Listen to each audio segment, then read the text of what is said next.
Hello everyone, welcome to Cinematic Storytelling in CryEngine Part 4. In this session I'm going to be talking more about cinematics as an art form, and how our work actually fits into that. Sometimes as artists we get so caught up in what looks good that we forget the reasons why we actually made this stuff in the first place. Do we really need to polish and polish and polish until something's absolutely perfect? Or maybe the quality level we're already at is enough for what we're trying to achieve? When it comes to polishing, I think there are three main attitudes that you can have: the perfectionist, the realist, and the casual. Now, none of these are necessarily bad or good, but these are rather stances that depend on the situation. For instance, the perfectionist. This is when you have nearly infinite time and very little demand or changing direction. You're very solid in your approach, and you know exactly what needs to be made. It's just a matter of time. If you're the director, you're the judge, the jury, the executioner. You have all the power. So this is maybe a great attitude to have, so long as you've got infinite time and money. So this is, for instance, someone like Stanley Kubrick. Kubrick had pretty much ultimate power over the studio because he was such a renowned director. Unfortunately, for most people, this isn't the reality. Most of us don't have infinite amounts of time. For most of us, we have to be realistic, which is where the realist comes in. This is when you have a pretty tight deadline and you know your direction and you have good planning, but you don't have the time to actually make things perfect. So your quality level has to be sort of good enough. A deadline can sometimes help because it leads you to make decisions. For instance, what is the most important part? What makes it look good? What helps it tell the story? Some of the best movies came about because of limitations. For instance, in Jaws, they couldn't really get the shark working or looking good, so in the end the only few shots are these small animatronics, and they kind of led Spielberg to use jump scares. You only see the shark a few times. That actually made the movie better, not worse. I can go slow ahead. Come on down and chum some of this shit.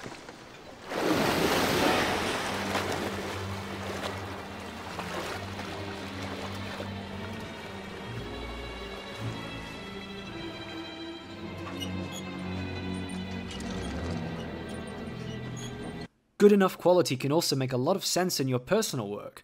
For instance, while the perfectionist may spend years and years working on a single film, the realist can produce a number of small films in that same amount of time. The other thing to think about is, if you create one film, you're going through the process just one time.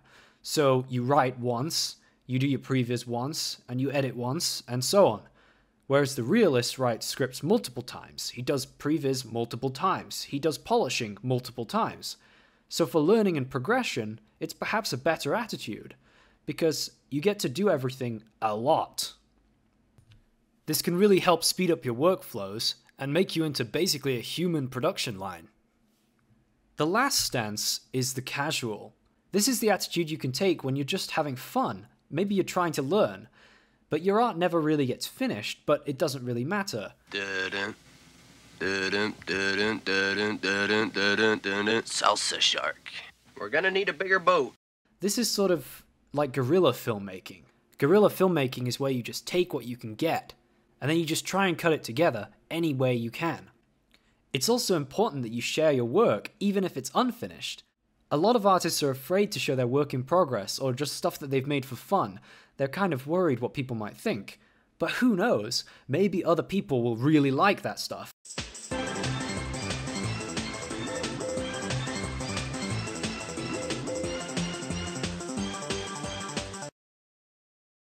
So remember, quality isn't always the most important aspect. Sometimes entertainment is the most important aspect.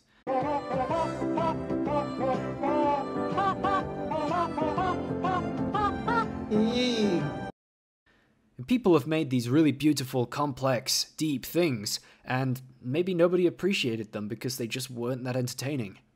Think about YouTubers, for instance. They put out videos every single week.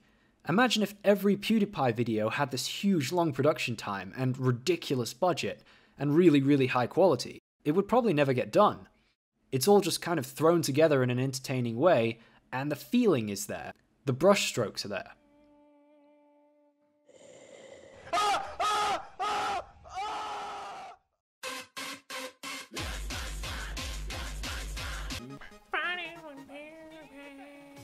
So really, it's more important to have the right attitude depending on the situation. Not everything needs to be AAA quality, it just needs to be entertaining. But say you do want to polish your work. How do you know when something's underpolished or when something's overpolished? How do you know when it's done? One of the best ways is to find people to critique your work. For instance, find someone who's preferably in a similar creative field. The types of feedback you're receiving is usually a good indicator of where you are in the process.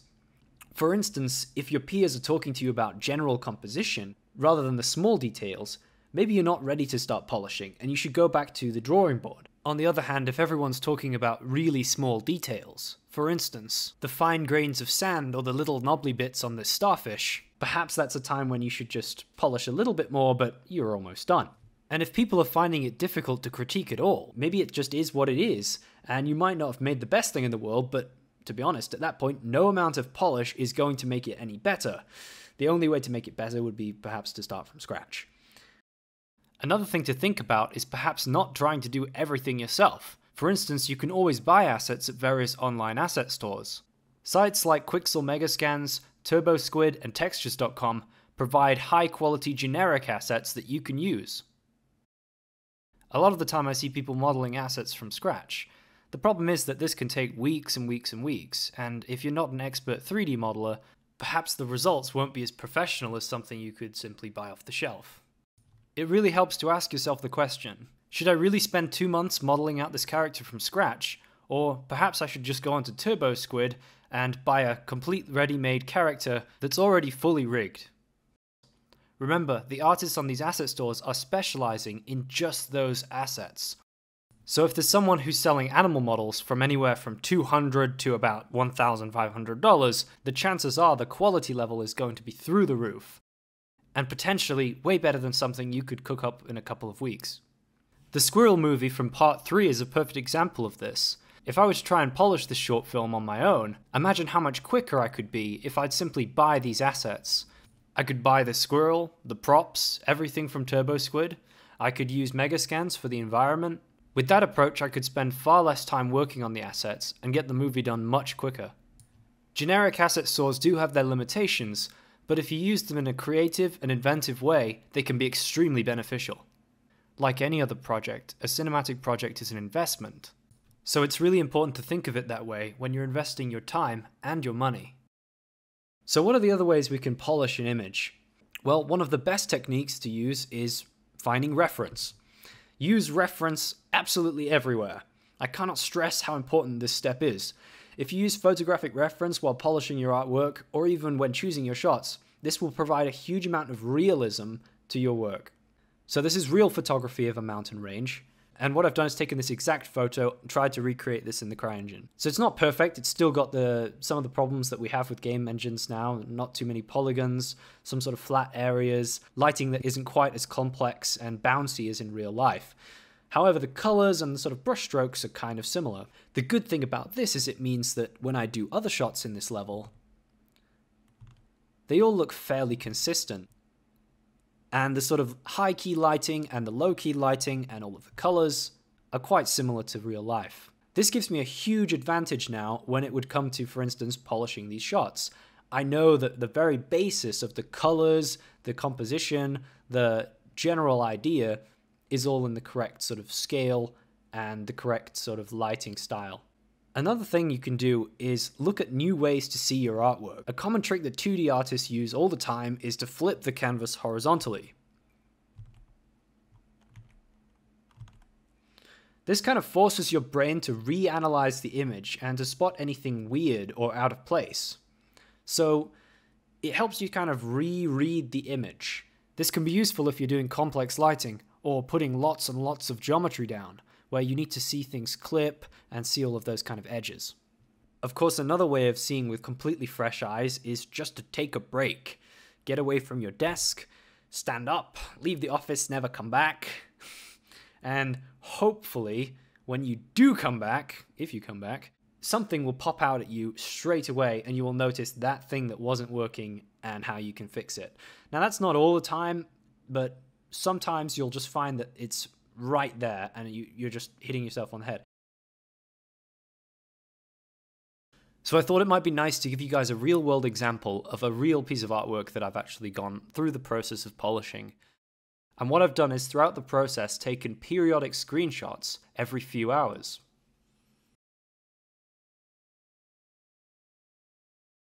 So we start off with just blocking out a very basic idea with an initial concept. This concept was done by a freelance illustrator, Klaus Shavinsky. It's actually quite a simple but very effective concept. It's 4 soldiers silhouetted against a very fiery backdrop. The idea is to place emphasis on these 4 different distinct classes to showcase what Warface is all about. 4 classes working together to defeat the enemy. And hopefully looking pretty badass while doing it. And the idea is to bring this to life with the CRYENGINE. So how do you start with something like this? So the first thing that I always do is get all the elements and put those into the engine. I get the 4 guys, I get the tank in the background, some rubble in the foreground, and a bit of the buildings on the right. I kind of get the lighting and the general atmosphere right, and gives me sort of a solid basis to carry on from. Next, I kind of add even more details, like this street lamp on the right and the fire in the background. This is really just to block everything out. I want to get those 2 colors in there, orange and blue, because I think they're going to be important for later. Even if it's complete rubbish, you can always add detail later. You can always switch the assets out for better looking assets. At this point, it's really good just to get something in the engine that you can tweak, that will help you refine this idea and start to understand how this composition is going to look. Next, I'm kind of putting the moon in the background, seeing how that looks, trying different things. Even in this early stage, I can already think about all the various ways I could light this scene. So instead of kind of doing this thing where I polish and polish and polish and polish, and then I try and light things and I find it's not really working, I can already start lighting the scene and thinking about how it's going to look at the very end, right at the start. So here I've added some more rim lights to the sides of the characters, and just trying to get a bit more atmosphere in there. Next, we replace the T-pose characters with fully posed characters from our animation team, and they've all been given proper weapons, and everything's looking much better now. So yeah, you can see I went completely crazy and replaced a bunch of lighting. I also did a bit of work with some modeling, kind of modeled out this little pillar on the right here, added some more detail to the foreground, just generally adding some more things to make it a bit more shipshape. Some barbed wire in the background there to give it a bit more of a feeling. Next, I added some more atmosphere, a bit more mist, a bit more particles, and kind of honed in the vignette to make everything around the edges a little bit darker. With lighting, I usually try and create like quite a natural vignette, like it's the lighting that's actually creating this. So in this scene, for instance, the fire is actually creating this kind of center from which the brightness originates, and that means all the edges kind of are a bit darker. I also try to make sure that things kind of stick out, so I've got rim lights intentionally on the characters to help the silhouettes. And for instance, on the building in the background, there's actually light behind that. The street lamp too has a bit of light behind it. All the kind of key elements of the shot, I make sure they get a bit of silhouette. We replaced also in the foreground rubble with some high-res 3D modeled rubble. Just playing around a bit with the skybox now. So the next step is to, of course, add the real characters, which are fully armored Warface characters. You can see they're still not really holding the guns properly, but that doesn't really matter at this point. It's just to get the real characters in, see how those look, and check that there's no showstoppers in terms of the actual poses. What I really didn't like was the fact that the engineer's SMG, the guy on the very far left, is somehow kind of intersecting with the turret of the tank. So this looks a bit funny. So I think I changed that later. So that's now the armor, textured armor. Yeah, so now you can see the SMG has moved down a bit. And then I realized I had another problem because now the head of the engineer looks like he's got the tank turret sticking out of it. So in composition, this is what we'd call a tangent problem. So tangents are things where basically you have maybe, for instance, a line that leads on from one object to another unintentionally, or perhaps it's, a gun that's clipping through a character's head, like for instance, where it looks like 2 objects that shouldn't be part of one another are in fact part of one another. If you can reduce these kind of tangents, if you can actually get rid of these, you can make your images look a lot cleaner. So that's part of polishing this. So now you can see I've moved the tank actually from the right to the left. So now it's actually on the far left, and that means it doesn't clip so much with the engineer and gives it a bit more room. I've also moved the character on the center right a little bit further away from the main character just to give him a bit more breathing room. So yeah, you can see here we've tried a bunch of different poses, trying to figure out what works well. I think in the end we settled for this one for the guy in the center right. Next we added just a really basic hair on top just to give us an idea of where the hair would be. We plan to Photoshop over the face anyway because, yeah, the in-game one we had just looked pretty dreadful. So the last finishing touches, just added these little jets to the top right there. I think they give like a bit of an extra motion, a bit of feeling of the sort of chaos of this war that's going on around them. And this tank is more like bursting through, the jets are flying overhead, the guy's yelling, there's a lot more energy going on in the scene. We also changed his hand gesture to a bit more like a pushing forward, like move forward kind of thing. And then finally we paint over the face. So as a face from Klaus Stravinsky, looks very good. I also had a lot of help with the paint over from Jonathan Rowe and Klaus Stravinsky, who added lots of little details here and there and gave me some nice feedback on this. So it's always good to not do things by yourself, get feedback, get directors, that's what they're for. If you've got an art director who's working on a team, don't just try and present them with the super polished stuff. No, go to them with work in progress stuff and ask their opinions early on because they can help you a huge amount. And that's the finished artwork up on Steam. Another thing I'm going to quickly talk about is output format. So there's been some confusion over the last few years about which output format is best. So when I talk about output format, I'm talking mostly about the aspect ratio. So you can see from this chart, in the top left is the sort of old traditional format of 4:3. This is what, most of your sort of boxy TVs from the 90s had as a default format. And then of course we moved on to 16:9, which is your typical widescreen, which is basically most common TVs nowadays. And then there is, at the very bottom, 21:9. Most people haven't really heard of this format yet, but it's actually the format that most of the newer ultra-high definition televisions are being created with. So this format is super wide. It's kind of similar to Cinescope. So if you buy a new Ultra HD TV, that will be the format that it will come with. So you really have two options.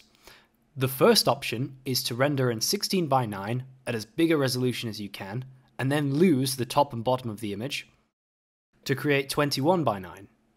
Or render in 21:9 and lose the sides of the image if you want to convert back to 16:9. Of course, cropping the image like this doesn't work in every case.